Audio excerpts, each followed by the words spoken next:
lively coming out. They be wondering what we talking about.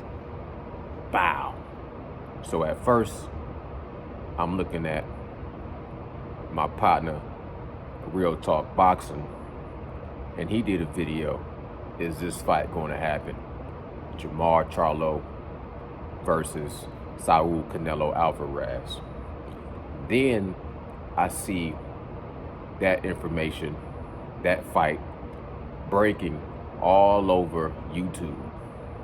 I didn't watch everybody's perception, got sidetracked, but I just seen it here, seen it there, seen it over here, seen it over there. Charlo versus Saul Canelo Alvarez. So I'm thinking this fight might be coming to fruition. Go home, go to sleep. My brother texts me. He showed me a little, a little picture of Canelo versus Charlo. So I'm like, when my brother sent me information, I know it's solid. I'm like, okay, now it's time to start to sink my teeth into the idea of this fight happening. But at the same time, I'm thinking, that fight is too good to be true. So I'm coming to work. I click over to Spotify and I'm listening to Ness on the Boxing Voice, and he's talking about Eddie Reynoso made an announcement that right now there is no plans in the near future for Saul Canelo Alvarez to fight Charlo.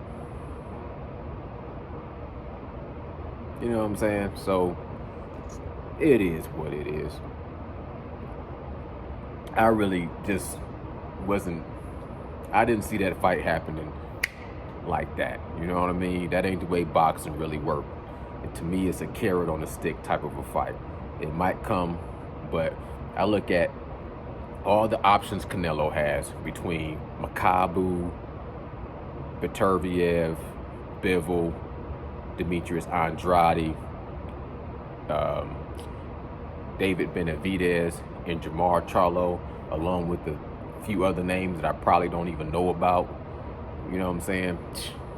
The sky is the limit. He can kind of pick and choose. So for him to fight Charlo, that would be a dream fight. That would be a fight that I would love to see. But it's just not a fight that I just don't see that fight happening in 2022. But I could be wrong. I guess I want to be optimistic. I don't want to be too cynical. You dig what I'm saying? But what the thing is my whole thing is Charlo the type of fighter that could beat Canelo Alvarez? That's the only way I really look at it, because it's a fantasy fight in my mind. And when I look at it and I visualize it, do I see Charlo being the type of fighter, having the type of style, possessing the necessary abilities, tools, and stylistically, is he a better fighter than Canelo Alvarez? You know what I'm saying? And of course, if I look at the resume, it's not close. I got to consider Charlo going up to fight at 168. How I know he's a big guy, but how will he acclimate to 168? I got to look at the energy from Charlo, because Charlo comes with that twin energy between him and his brother, and it trades back and forth. At one point in time, people were saying when Charlo lost against Tony Harrison, people were saying, well, Charlo switched up his style. He used to be more of a boxer. Then he went in to try to be this knockout guy with Derrick James. And, you know what I'm saying, he fell short with Tony Harrison. Charlo is still that twin, that big twin that is going to handle his business. And Charlo is the crybaby, you know what I'm saying, the guy that's not going to be able to measure up. Charlo is knocking out, like, you know what I'm saying, Julian J. Rock Williams. Then once Charlo went ahead and fought and knocked out Jorge Cota Then he got his rematch with Tony Harrison. He beat Tony Harrison. Then he beat Jason Rosario. It was like the roles, the energy switched over.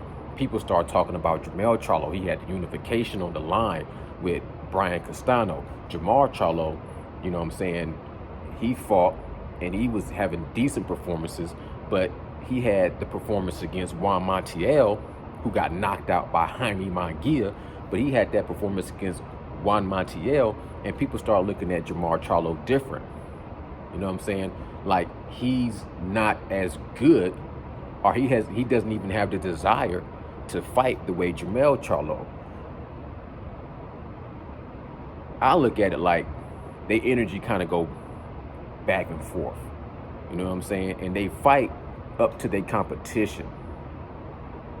But they have a way of, you know what I'm saying, coming up short in some of the biggest fights and then doing better on the rebound. Like, Jermell Charlo was outperformed by Tony Harrison, even though I scored that fight for him. Outboxed by Tony Harrison, was close to getting outboxed by Tony Harrison in the rematch, but to knock out Tony Harrison and then to knock out Rosario and then to go on and have the performance where he was lucky to get the draw against Brian Castano, that was somewhat a telltale for me to see how their energy is, because it was the same thing when it came to a big moment for Jermall Charlo when he went to fight Juan Montiel, which we thought was a showcase fight. He had a lackluster performance. So now we're looking at him going into fight against, pound for pound, one of the greatest fighters, Saul Canelo Alvarez, who's on a path of domination, who completely dominated Caleb Smith, Yildirim, Billy Joe Saunders, and Caleb Plant, and became unified at 168.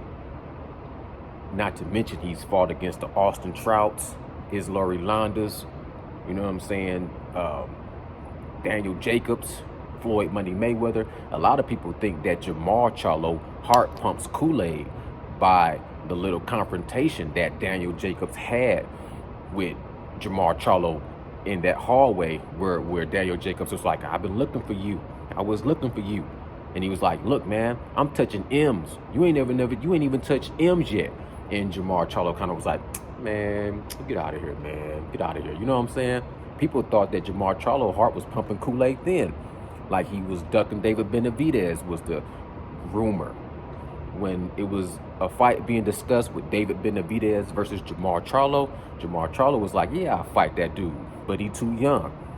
And he got to get a COVID test, and he got to get a vaccination, and et cetera, et cetera. Meanwhile, David Benavidez was like, man, I'll fight anybody, anytime, anywhere, any place. Name the place, name the time, I'll be there.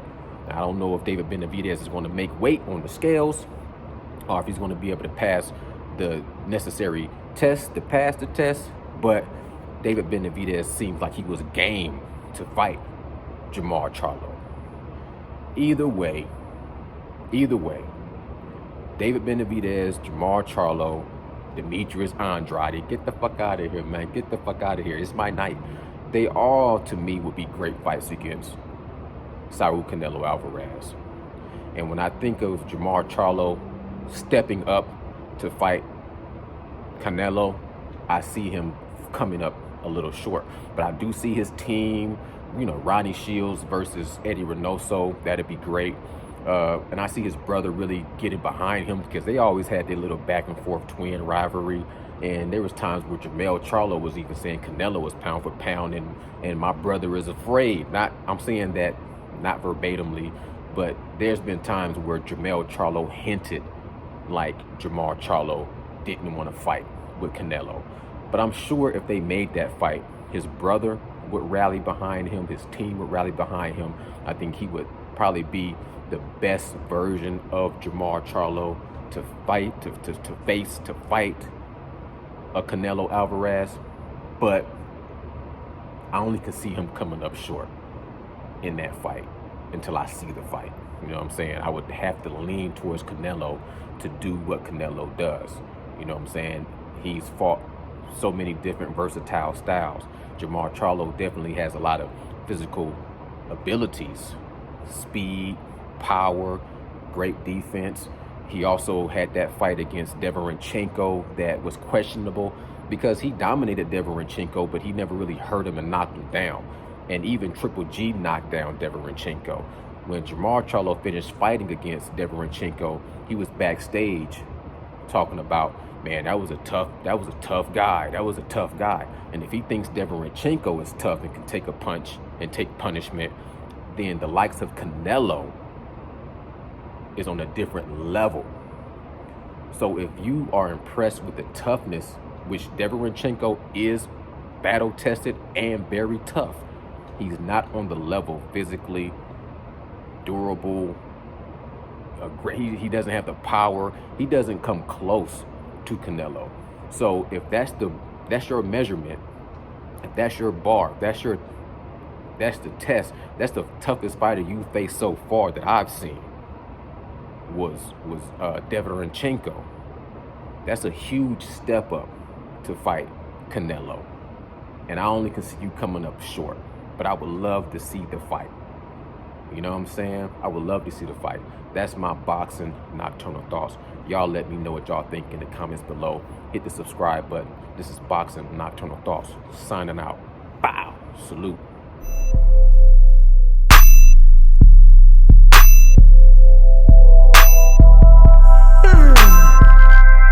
Hmm.